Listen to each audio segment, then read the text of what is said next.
I am proud to be part of the Information Ministry. I think I'm very proud of that. I am proud to be a friend to the man that is feeding Lagos State. I think he is a man you should know. With him, we have been able to solve problems of how do we feed 21 million people. At least Lagos State now has how to produce rice and bags and do all this do. We are doing it in Lagos now because we have somebody that's not oil money that built Cocoa House. It was not oil money that made the magic Awolowo made. It was Greek money. I don't know why we are shifting from there. But then, Lagos State is not a state that we neglect Greek, and that's why this ministry is very important to us. Today, they are going to tell us what has been happening in that ministry in the last 1 year, how they have not paid, how they have really made Lagos the food basket of Nigeria. Today, it is not for me to tell you, even though I know just a little of what they are doing. I have the competent people that are here. I think you will not disagree that this ministry deserves the number of directors they have. They are not like Information Ministry with only 5 directors. They have 6, 7, 8, 10,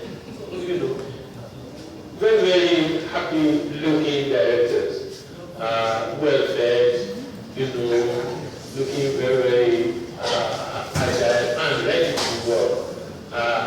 Today, the Prince himself, the Honorable Commissioner for Agriculture and Cooperatives, will take us through what this ministry has been doing in the last 1 year. So, without much ado, I'd like to invite the Prince, Prince Kola to please.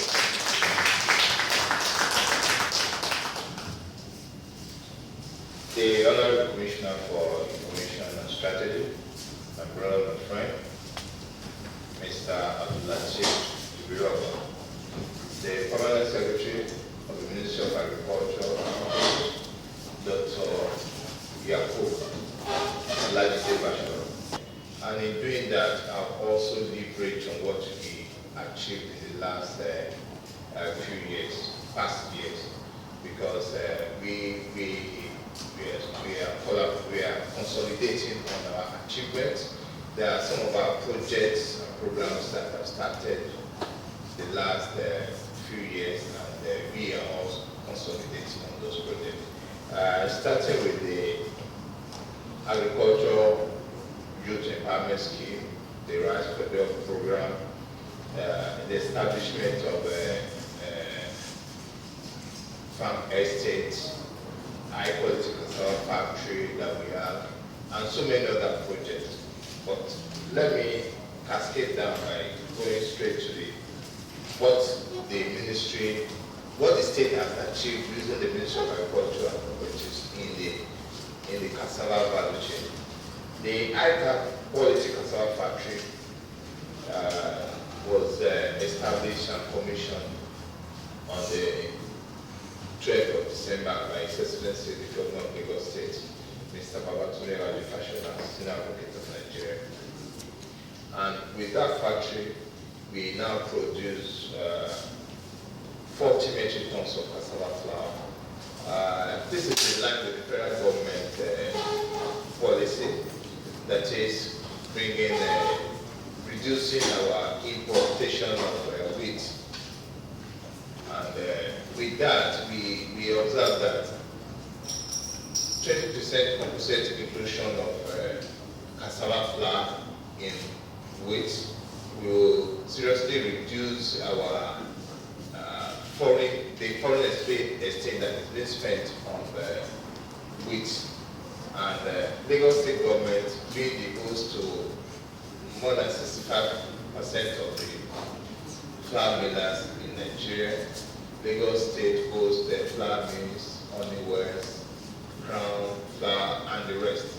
And the factory produces, just last month, produced 40 metric tons of high quality cassava flour. And by end of this month, April, we are going to be grossing 100 metric tons of cassava flour.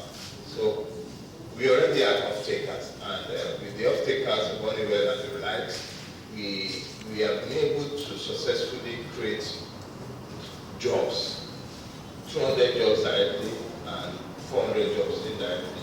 Our cassava growers have grown in number.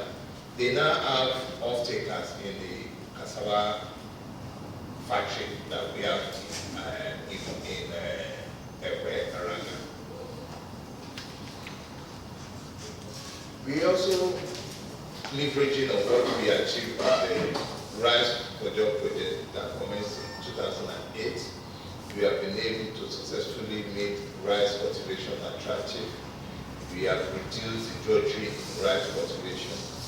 And as a supporting infrastructure, we have a factory. We have a 20,000 metric ton capacity factory that offtakes the paddy from the rice growers. We have conveniently increased our farms, the acreage of land that we cultivate our rice on. We started from 30 acres in 2008, and I can tell you that we are now at 1,030 acres of land that we cultivate on. And we have also doubled our tonnage in terms of the yield capacity from less than 1 ton per hectare. We are now at 3 tons per hectare, and we are growing. And we have introduced irrigation facilities which will allow us to do double cropping. So with double cropping, we are sure of 6 tons per hectare on the same land that we have. So this is what we have been able to achieve, and a lot of jobs have been created in this value chain. And I am going to tell you that Lagos now produces its own rice. I mean, we consume about half of what is being imported in.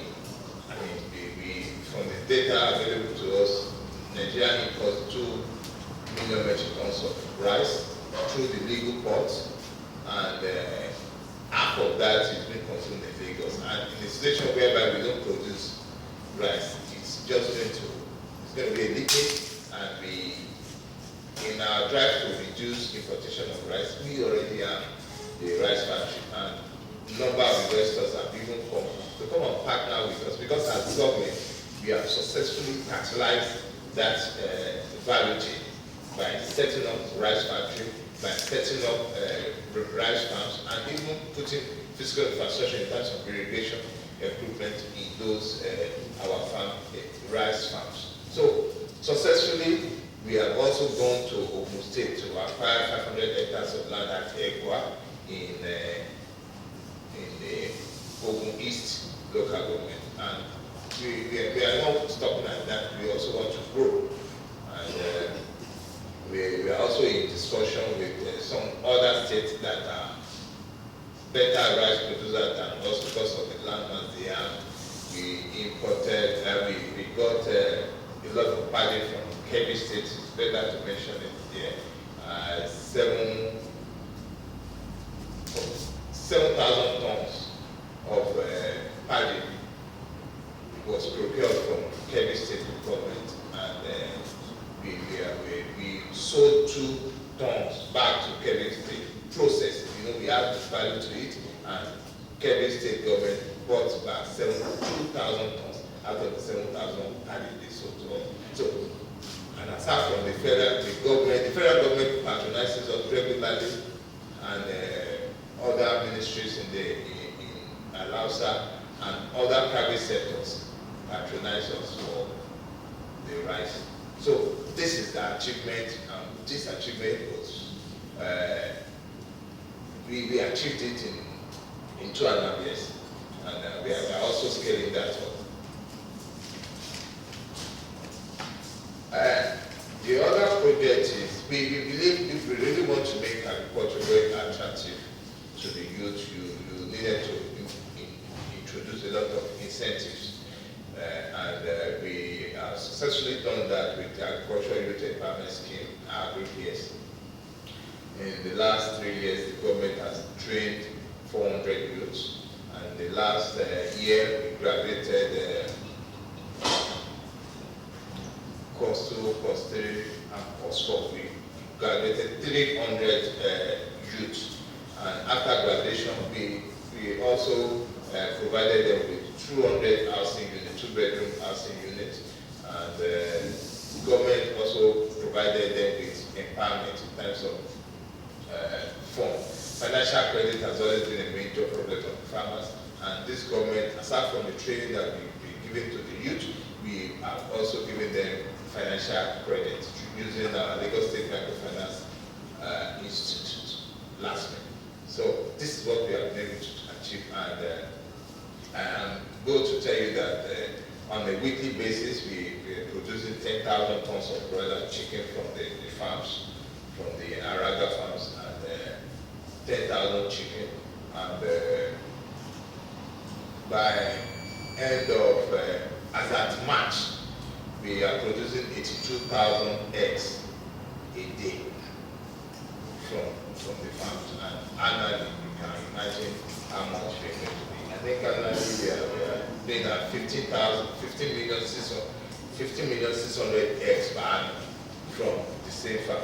And if you really want to compare this, the largest poultry farm in Nigeria is, I will not want to mention, is producing between 350 to 400 eggs, 350 to 400,000 eggs a day. But in 3 years, and that was achieved in 3 decades. And in 3 years, this government, using the Ministry of Agriculture, using specifically on the Agricultural Youth Empowerment Scheme, our youth that we train now has capacity to produce 162,000 eggs a day. And that was achieved in 2.5 years.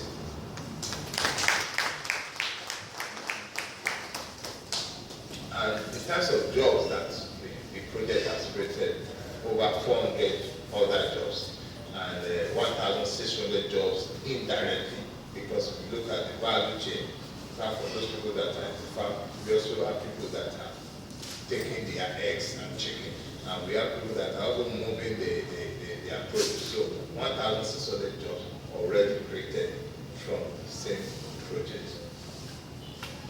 The other project in the Agricultural Youth Empowerment Scheme is the Songhai model. The Songhai model is the model whereby waste is reduced. It's a zero waste project. It's an integrated farm located in Abia, Badagry, 250 hectares of land. And I can confidently tell you that that is going to be like what we call it a buffet for other farmers, because of the technology that has been introduced, because of the innovation in the Songhai model. A lot of inputs will be given to our Lagos State farmers from the Songhai farms, and I want to inform you that by the end of this year we are going to hand over the Songhai project. A lot of jobs, I'm sure you have a lot of jobs have already been created, and more jobs will be created. And I can tell you that 1,000 farm managers are going to be trained regularly from the Songhai model. So Songhai model production will also increase the production capacity of Lagos State, because presently we produce less than about 10% of what we consume in the state. We have successfully demonstrated that opportunities are advanced whereby we can move from 10% to 25%, because that is the target by 2018, that is in the next 4 years, we should be looking at 25% production level, because we believe that any state that cannot produce its own food is always subject to the economic policy or even trade policy of the importing state. In case there's any problems of climate change or any disaster from the importing state, it will definitely affect the exporting state. So in order to reduce our volatility in terms of food prices, we will be able to produce our own. And this is why we always emphasize that production is key for Lagos. And because if there's any volatility in price, it's going to affect almost all the 21 million Lagosians. So this is why we emphasize production. And as government, our job is to support farmers and other people in the village. The other project is our cooperative college development operation. This is Lagos has 30,000 cooperative societies, number of 2.5 million. But the value of the asset base of the cooperative is 16 billion, and we always say. But in the last 1 year, we have successfully equipped the cooperative college. We have trained 842 cooperators in various courses at our cooperative college located in Agege, Johnson Agri in Agege. And we have also collaborated with the insurance division, has been able to link our farmers with the Nigerian Agricultural Insurance Corporation. And in 2013, our farmers who insured their produce benefited from losses incurred as a result of drought and flood. A major example is our rice farmers who were paid over 4 million naira as a result of losses incurred from drought. Farmers have been able to access credit facilities and other agricultural incentives through the strengthening of their cooperatives. The department was able to perform its regulatory function creditably by ensuring the cooperative society to govern according to cooperative laws. And we have also, because we are doing revalidation exercise and using that's the major project we did in 2013 and successfully we have, there are some societies that have changed names, there are some societies that are no longer existing, but with the revalidation we are seriously working on how to even achieve the numbers of cooperatives that are existing. This number 30,000, we actually want to know the number that we are, and that's the essence of the validation, and it's been very successful. And oftentimes we discover that the leadership of cooperative societies is there for 10 years, 15 years without any democracy being put in place. But with the revalidation, we have and now that we say every 3 years or every 2 years, depending on the constitution, the leadership of the cooperative must change hands. So it's just like horrible. If you leave the service, if you leave Lagos State service, or once it's getting to the time or the date, the oracle will just throw your name out. You understand? So instead of having perpetual president, with the app, you just discover that the area office will be notified that social cooperative, Roland Lawal's Cooperative Society leadership needs democratization change, and that is what we have been able to do successfully, and our operators have also had the buy-in, and I want to assure you that this is the model that is working and we continue to apply it. Because of the challenge of landmass, the arable land that we have in Lagos, we have, and also to reduce the speculators, we have initiated estate farms. And with estates, we have poultry estate, fisheries estate, piggery estate, about 5 estates. We have arable crop estate. And with those estates, if you belong to any of those estates, you have the opportunity of the collective action for extension services, financial services, and even the economies of scale. Imagine you are in the poultry estate where we have a service, we have a farm service whereby, like feed me, so you will not have to go out to get your feed. You just get it from the estate, and with that you pay less. And for poultry estate, where we have processing line. So if you are going to broiler as is chicken, there is a processing line there. And on that processing line, you need not to go far.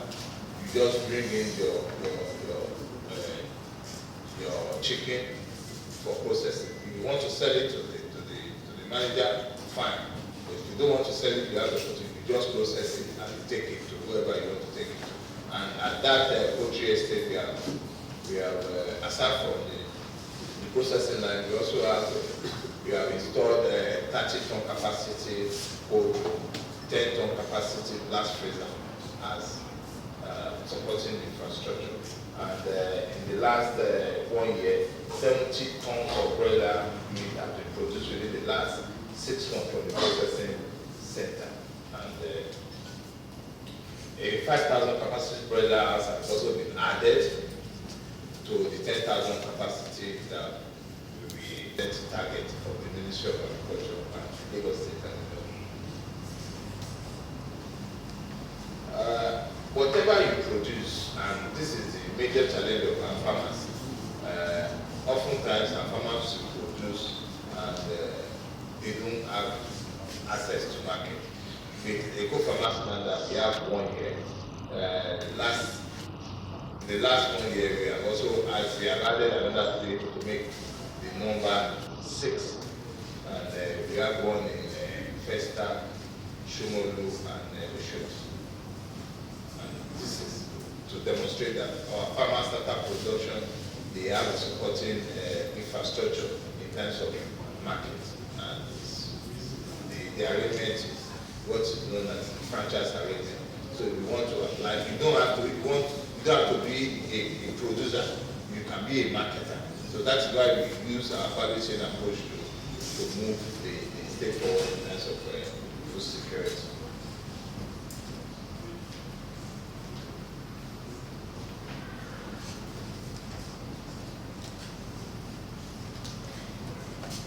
The state is collaborating with the World Bank and the federal government in 3 major projects or programs.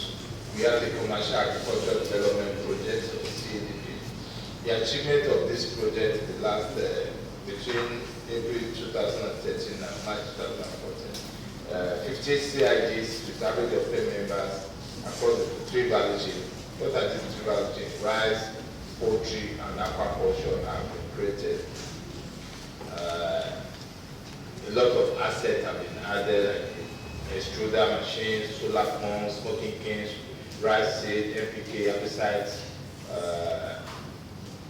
We also have motorized sprayer, incubator, egg hatcher, and the rest. And we are commissioned market information kiosks in 3 locations across the state: Agege main market, Aye Toro market, and Ayonbon market.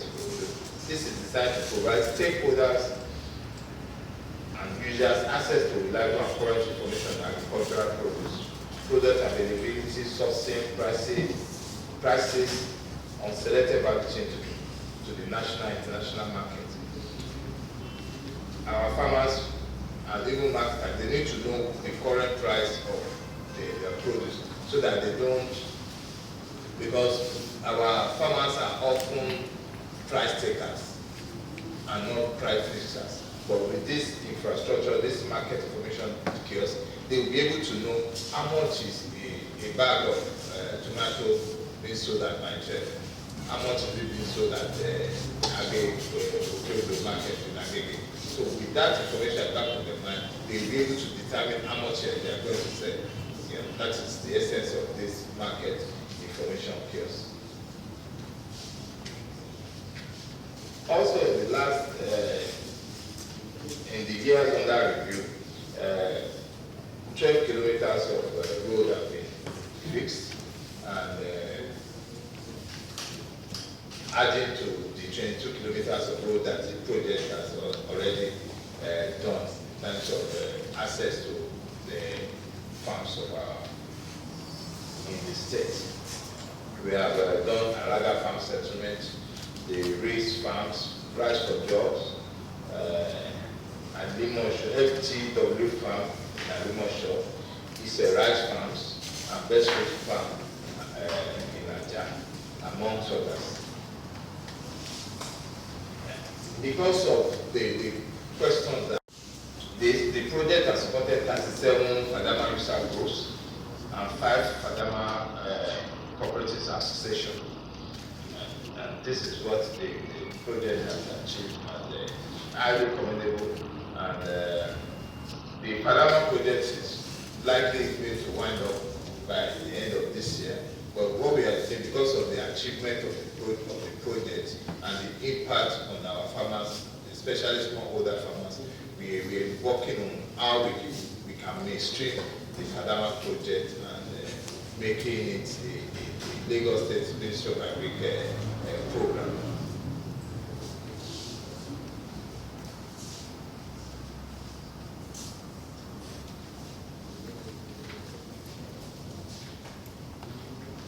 If we look at the jobs that the project has created, over 10,806 jobs have been created. 2,500 are regular jobs with monthly wages and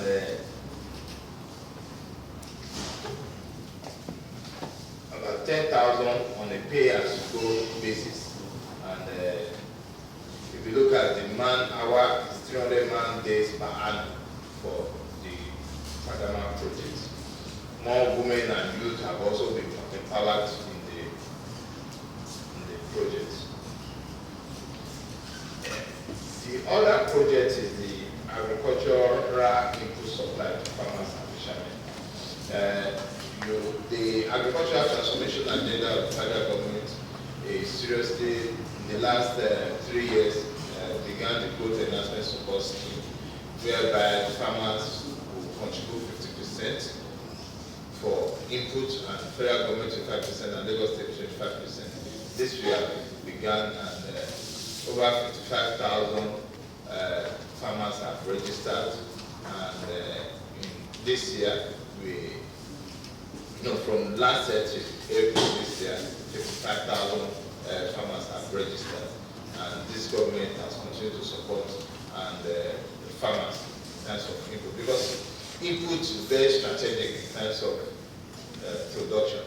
If farmers don't get right input, quality, and at a very reasonable price, they may find it difficult. What do I mean by input? I'm talking about physical input like fertilizer, seeds, and so this is why Lagos State government collaborated with the federal government to support food security in Lagos State, and in Lagos State in particular, and Nigeria in general.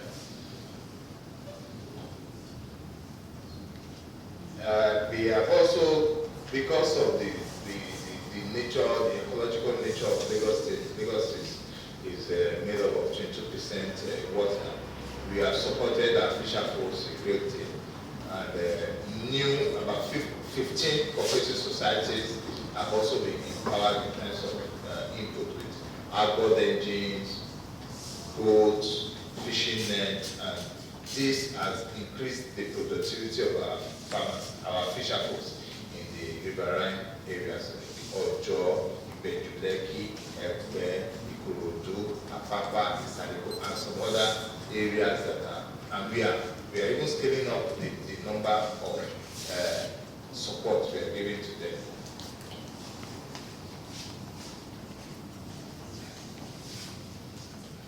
Agricultural land holding and management. In the year under review, 2,703 hectares of land have been acquired in the state for agricultural purposes. Land-owning families at Avia have been compensated for the use of their land for Songa projects. The 100-hectare vegetable estate at Shiabin has been surveyed and laid out, and farmers have already taken possession of the land. Acquisition of land in other states. Because of the limitation of arable land, Lagos State has gone as far as Osun State, 84 hectares of land in Ogini, 500 hectares in Ekwa, and 50 hectares in Abuja, and Ago 1,000 hectares in Osun State. And we are also in discussion with other states, because what we are doing is focusing on those crops that we cannot conveniently produce in Lagos, and We are even not limiting ourselves to the Southwest. We are also in discussion with some northern states, but because of the problems we are having, national issue we are having there, we are not able to move to those northern states yet. But by the time we have reasonable peace, we will be able to move to those northern states. And in Lagos State is not new. It's not the only state that is doing this. China went to Russia to procure arable land. Saudi Arabia is already in Sudan to get 10 million hectares of land. China is also in Mozambique and Ethiopia, and this is what is happening all over the world. Whatever you cannot do because of the importance of agriculture, because of the importance of food, emerging economies are moving to those places where they want to. They believe they can make a lot of impact, and with what the Food and Culture Organization told us, that by 2050, the world population will reach 9 billion. We are presently at 7 billion, and with that, we will need to produce 70% more of what we presently produce to feed the world. And if you really want to do that, there is no way you can remain in your own home and say you do not look beyond that borders. And food security is a major national security issue and international security issue. So if you don't want conflict, you don't want crisis, you must be able as a government to be proactive. That's why we are in those states, and we continue to look beyond our borders type of food production, because we want to reduce the prices of food volatility as much as we can, because inflation always starts from food. You understand? And once you can get that done, I'm sure we won't have issues. So this is why we are in other states, and we will continue to move to other states.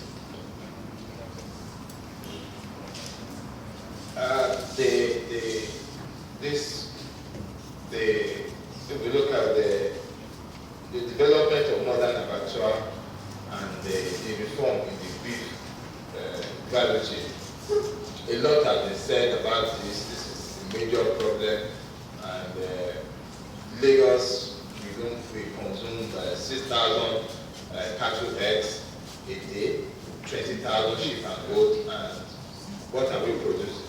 You understand?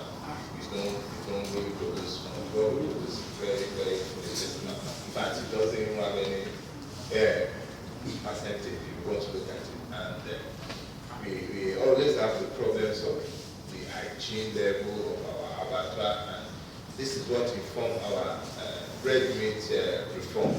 And because of the importance of the red meat, and because of the importance of the hygiene to the Russians, we believe at the ministry that we should not just put our hands out and say we are not going to do much.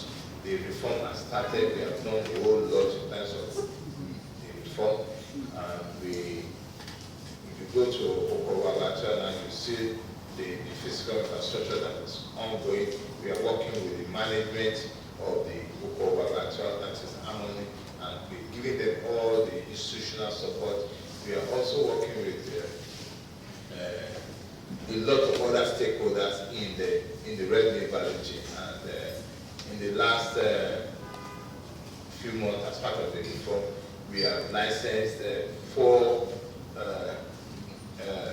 new abattoirs to be managed by private individuals. We have Formatori, Ilaje, Ikorodu, and Notawori. And we have given them 6 months moratorium, and 4 months for construction of facilities, and 2 months for equipping and formal presentation to the ministry. And we want to see, because when we took the stakeholders to some of the people here, the gentlemen of the press, followed us to Kenya and Botswana. This is part of the reform, because we believe in what are regarded as stakeholders in government, the internal stakeholders and external there's no way you want to come up with a reform. If you want that reform to be long-lasting, you must be able to take along the stakeholders, the major stakeholders. That was what informed our taking. That's the ESCO that we took 35 stakeholders in the red meat value chain, the Okoba, the butchers, the cattle merchants, and people in the market, people that are involved in the selling of red meat. We took them to Kenya on a study tour, 10-day study tour of Kenya and Botswana. The idea is for them to even see that also this is a sub-Saharan African country and they are not any different. They also have their culture, they believe in, they are also some of them are also of the Islamic faith, and we needed to let them know that what they are doing is not the best practices. So after, at the end of the talk, we jointly signed what we now regard as Nairobi Declaration. And what does that Nairobi Declaration say? We are to move from slaughtering on the floor, we are to change the habit of unhygienic way of slaughtering of animal. We also have to take care of the animal. The animal welfare protocol must also be put in place. That is, instead of trekking your animals from wherever to the abattoir, we now have vehicle. The model is a whole live animal transport system. We are going to launch that in another few weeks, whereby you will not see animals, cattle being trekked from whether Okoba or Kara to the abattoir. So with those vehicles, we have migrated from using carts, quote unquote now, Omolake or Okada to move carcass. We now have refrigerated meat van. With refrigerated meat van, we are also moving because training and retraining is key. We are going to train our butchers. We have people that are going to translate to our staff. We are working with the United Kingdom Development Agency, for them to, because they believe because we have started with the reform, everybody must be carried along. So the training and retraining of our butchers, the cattle merchants, and the people that even move the carcass, that is the drivers, we are starting the training, and we are going to invite you all to the training. And although we have started engaging them privately, and now we want to let the world know what the government is doing in that respect. So I want to assure the Lagosians, use this opportunity to assure the Lagosians as the state, as government, we will continue to see that never again will Lagosians consume unhealthy or wholesome meat in Lagos. And we have started. We have started, and I want to. We need everyone, because we need the CSO, the civil society organization, where you belong, because we cannot do it alone. We are all stakeholders in this game, and I believe we are going to get that our promise.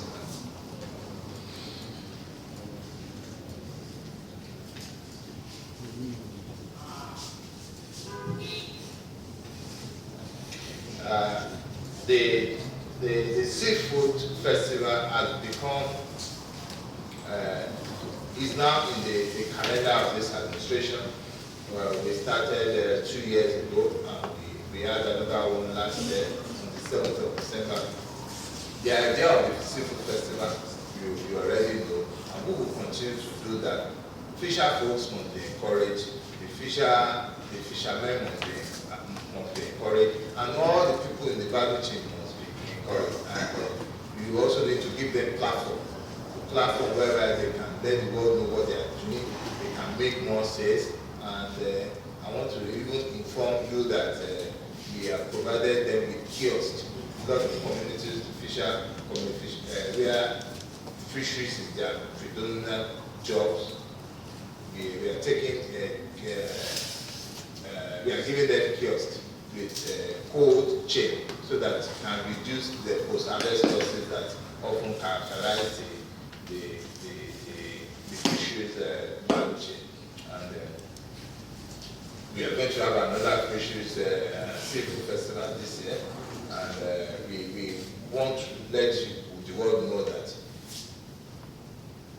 for those people, because we have over 150,000 people that we already captured that are in that value chain, which they must always be carried along, because this is a government that is always looking, it's an inclusive growth policy. We want to carry everybody along. So as we are working with the butchers and we are carrying them along, we are also looking at the fisher folks, and I want to assure you that this government will continue to do that.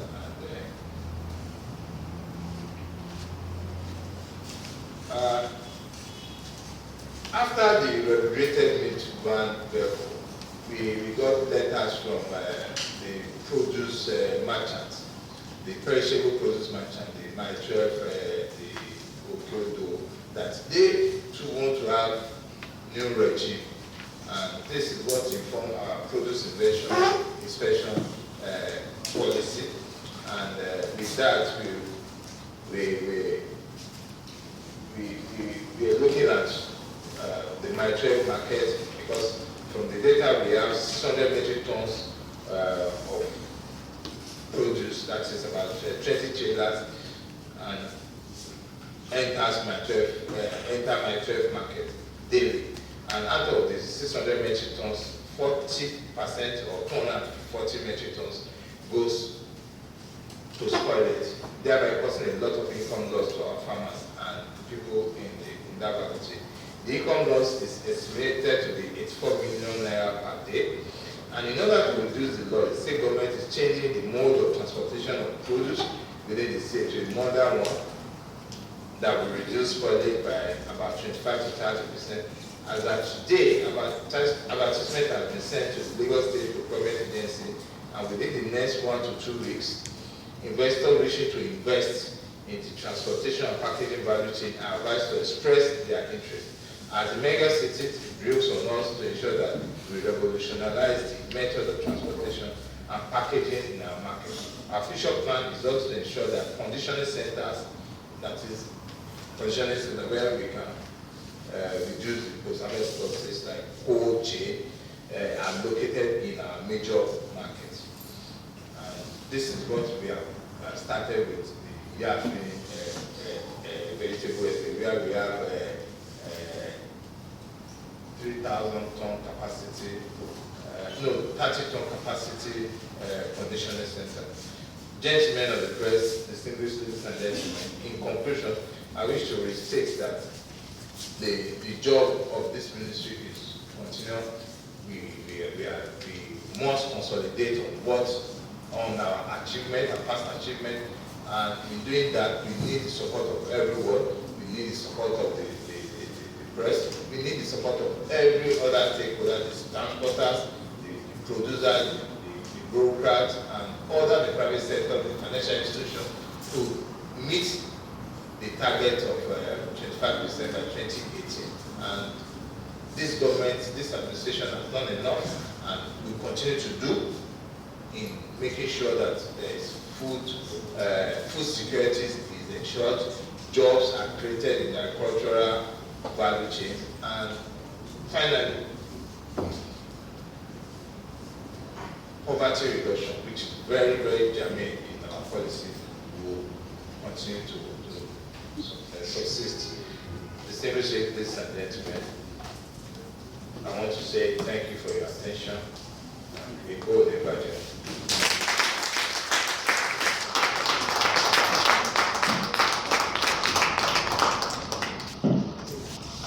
Ladies and gentlemen, if you agree with me that the Minister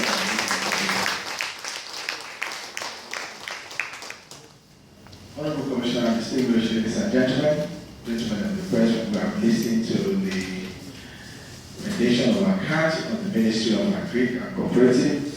It's now time for you to ask questions, or you want the Honorable Commissioner to make further clarification.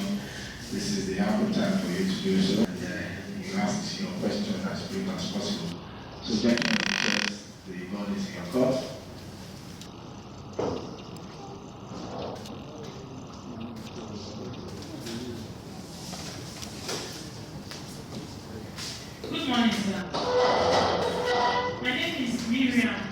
Okoro. I report for the Nation newspaper. Sir, in your presentation, I was looking forward to making reference to a recent discovery in the state of some people that import fish, and we have some spoiled products that entered our market. It was discovered by the Federal Ministry of Agriculture during one of their inspections and all that. So I wanted to find out from the state government if they are mechanisms, and also secondly, the various interventions of the state government that I did mention of the agri-years program, the cottage farms and all that. They are good initiatives, but so far we still depend largely on imported products like rice, even poultry products, and also fish as well.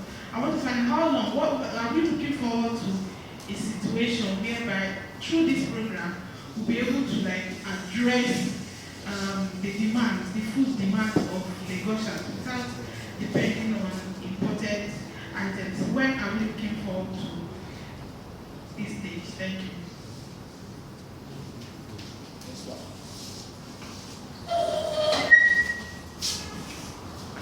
Good morning, Honorable Commissioner. My name is Sulaiman Abikari. I report for the United Council Management. Still in line with the last question, I just want to know specific times at the projection of the Lagos State government. In how many years to come are we looking at Lagos being food sufficient, that we can produce enough for Lagosians to eat? And apart from supplying KFC, ShopRite, at what point an average Lagosian be able to feel the impact of this logical project that the state government is doing in the agricultural sector? Then the other question we point out to this land that has been acquired in other states and even in Lagos, what is the state government doing to really ensure that these lands are not diverted later on? Is there going to be a legislation or a law that will put in place to really protect these lands that have been acquired?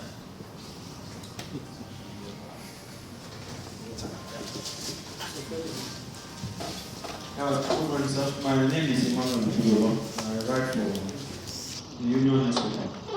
My question has to do with the annual seafood festival. So, I and my colleagues have been privileged to attend this festival. So I just want you to tell us, we also interacted with the farmers. So we want you to tell us, in terms of actual cash, how much can you say the festival has contributed to the economy of Lagos State and to the pocket of these farmers? So that's my question. My name is Marita Lainda. I write for Ministerial newspaper. Honorable Commissioner, I want to know. Recently, there was a chat you have with the men of the press, and you told us that very soon the butchers in Lagos State will soon be wearing uniform. I want to know when exactly will that take off. Secondly, I want you to tell us the values of unwholesome meat that has been confiscated by the state government in the last 1 year. Then thirdly, during Christmas, New Year, Easter, Lagos State government, we all know that we used to have huge numbers of bags of rice here in Lagos. I don't know what your ministry is doing so that the state government will patronize you. I know Lagos State government is equally producing rice in some of your rice farms. What are you doing in this line to ensure we patronize what we produce in Lagos? Thank you, sir. I think we will allow you to respond to those questions now. Thereafter, we'll take another set of questions. The tariff of rice has gone up. And for us and the ministry, we have capacity to do 450,000 to 550 kg rice annually. That's the capacity of our mill. But if you look at the consumption that I told you about, the consumption is huge. I'm talking about millions of tons. And for patronage, a lot of ministries patronize the ministry for rice. Lots. Might not be all. We want private sector to come and support us in this one.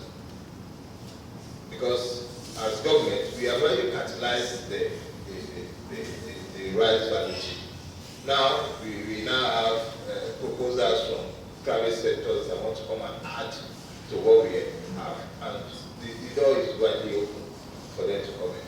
So once they come in, I want to assure you, we will be able to even reduce the level of importation. But as government, we have started, and we have now opened up for private sector to come and support us. Yeah, Miriam, on the fish. This is the state, and customs